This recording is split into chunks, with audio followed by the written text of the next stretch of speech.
Hello, welcome along to the Property Academy podcast by Opes Partners. I'm your host, Steve McKnight. I'm Andrew Nicol. And today's show, we're talking about how to buy an investment property without any cash, no cash at all. So we're going to explain usable equity, which is quite possibly the most important concept in property investment. Now, this comes from a listener of the show who says, can you please do a podcast taking it back to basics, talking about usable equity? I want to send it to friends, I want to send it to family, but the last one you guys did was episode 21, and we are now up to episode almost 1400. 21, that was the last time we did a usable equity. One specifically about usable equity that he could find. So, Andrew, we're talking about a strategy that can basically open doors for property investors. So let's start with the basics. Can you explain what equity and usable equity is? And I'm going to hand you my mouse to take over the screen. For anybody on YouTube, you can see this. For anybody listening to the podcast, we'll explain it for you. Okay, so there's two concepts you need to know. First is your equity. So this is what amount of money you've got in your house. So let's say your house value is $1 million and you've got a mortgage of $400,000. Well, your equity is $1 million minus the $400,000. Works out to be $600,000. Now show them the chart. That's how much equity you have in that property. Where's the chart? It's under the part that says equity chart. Okay, so your house value, $1 million minus the $400,000. That's your equity. That's your wealth. That's the part of the home that you effectively own outright. Now, usable equity is something quite different, right? Yeah, usable equity is the amount that you can actually withdraw because the bank won't let you take out all of your equity. They want you to have some skin in the game. So effectively, what we're going to do is we're going to borrow money against our own home, the house that we already own, and we're going to use that money as the deposit for an investment property. So that's how we're going to buy an investment property without any cash as the deposit. So let's again use that same number of $1 million value. Generally speaking, a bank will lend you 80% of a property's value if you're living in it. So your maximum borrowing is $800,000 and your mortgage was $400,000, remember? So you've got $400,000 more that you can withdraw. So the most I can borrow against my house is $800,000. I'm already borrowing $400,000, so I can borrow up to another $400K. That's what we're going to use as the deposits for our investment properties. So again, house value is $1 million. The maximum that you can lend against that is 80%, so $800,000. You already owe $400,000, so that leaves $400,000 usable equity. So the main thing you also need to know about is just the difference between equity and usable equity. And I know that some people who listen to the show still struggle with that difference. So in this case, we've got $1 million house with a $400K mortgage. We have $600K of equity in that property. That's the amount that you already own effectively. But your usable equity is $400,000. So $600K versus $400K. The $400K is what you can actually borrow against that property. And I think where it gets a bit confusing is people sometimes get the mistake of going, okay, I can borrow 80% of my equity. No, you can borrow 80% of the value minus whatever you already owe. And so again, this is what's going to be the deposit for your investment property. So rather than saving up a cash deposit, you could borrow against this usable equity for that deposit, and the bank's going to use your home as security to give them the confidence to say, yes, we're going to lend you this money, so you've got the deposit for an investment property. And if you've got $400K of usable equity, you can borrow up to maybe $2 million for the purpose of purchasing an investment property. We'll talk more about that in a moment. But first, Andrew, let me ask you this. How many of the investors you work with would use home equity or usable equity rather than a deposit when it comes to purchasing an investment property? I would guess that the investors that I work with, who tend to be, have a little bit of cash, only 10% of them would actually use cash. So even though I've got some really rich people that I work with, they might represent 10% of the investors I work with. As a group, I would say that 96% of our investors at Opes Partners would use their equity rather than cash. And would you say that would be representative of most investors out there? Absolutely. So we're talking about probably 1 in 25 investors might use cash as the deposit for their investment property. In this case, about 24 out of 25, just from anecdotally, we believe would probably be using equity the way we're talking about it here, borrowing against their own home in order to then go ahead and purchase that investment property. But with that kind of money, what could you potentially buy if we've got 400K of usable equity? Now, I think the thing to remember as well, because you might be thinking, well, I can't buy much for 400,000. That's just your deposit. So you can also use the new investment property as to borrow against as well. So if you're buying a new build, then that means you can borrow up to 80%, so your deposit needs to be 20%. That gives you purchasing power of up to $2 million.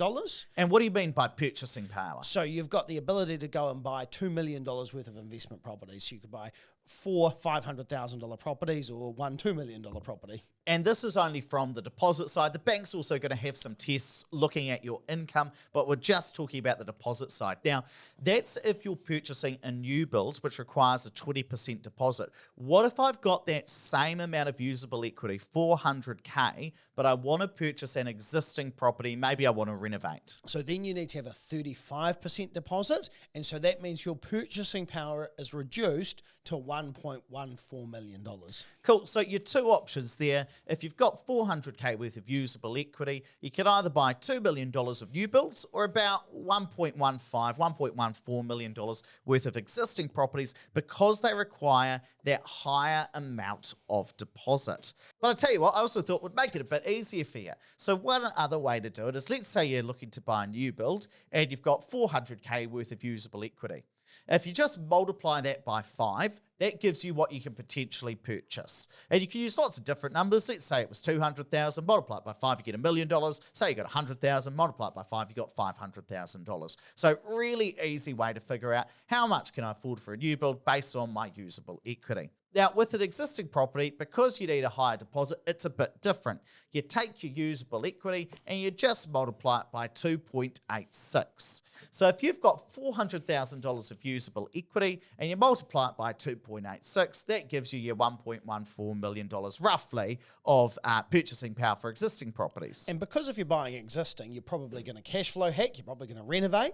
You need to take your renovation money out of your usable equity. So if you've got that 400,000, you subtract, say, $100,000, it's going to be your renovation budget. The 300,000 that's left is what you multiply by the 2.86. Now, besides buying an investment property, are there any other things I can do with that usable equity? Yeah, I mean, the bank still has to approve what you're using that money for, so you can't take it out and take it to the casino, but you could use it for renovations, you could use it to buy a car, you could use it to consolidate debt, you could use it for pretty much anything that you want to, so long as the bank signs off on it. Yeah, even funding a business potentially. There are lots of different things. Buying an investment property is one of them. And the most important thing to remember about usable equity is that you don't want to spend it all at once. That's the main thing. So let's say you've got 400K worth of usable equity, and this is the first time you're hearing about this. You might think, this is great. I'm going to buy a $50,000 boat, and I'm going to buy an investment property,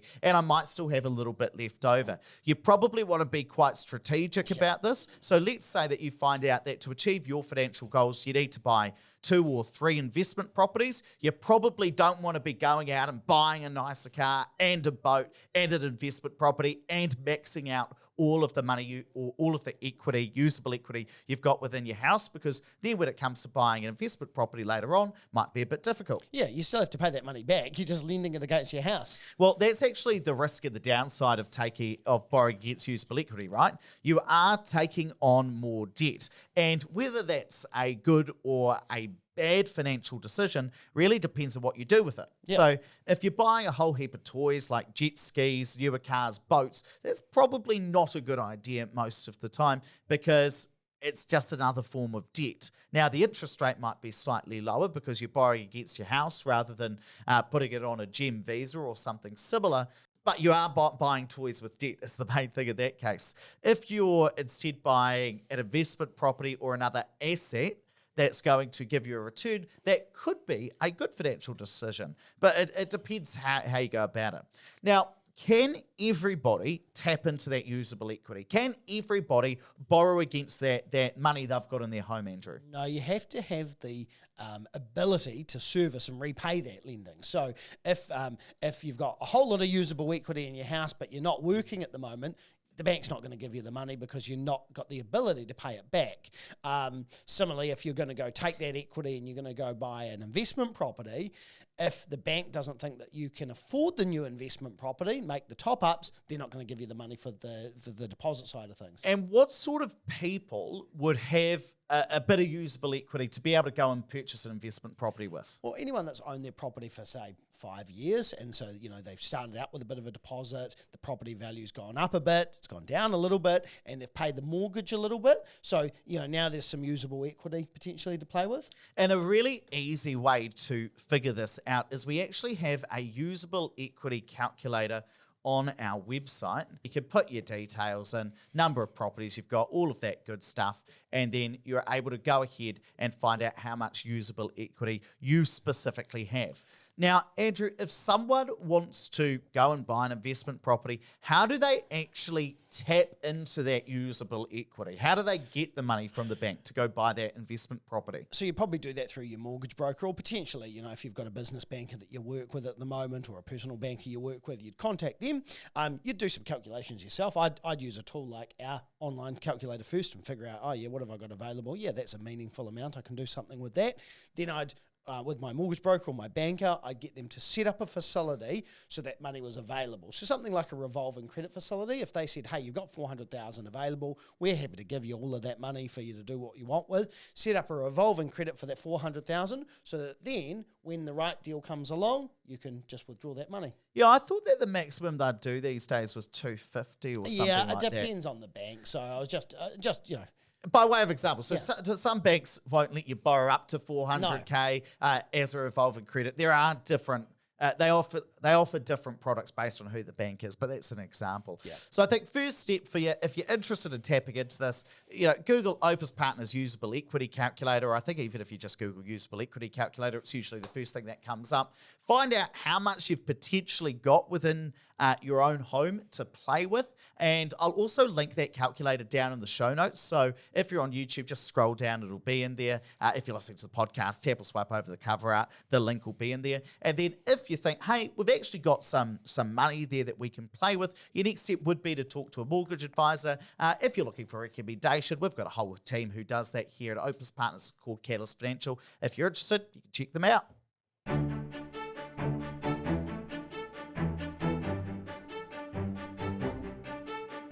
Thanks for listening to the Property Academy podcast. I'm your host, Steve McKnight.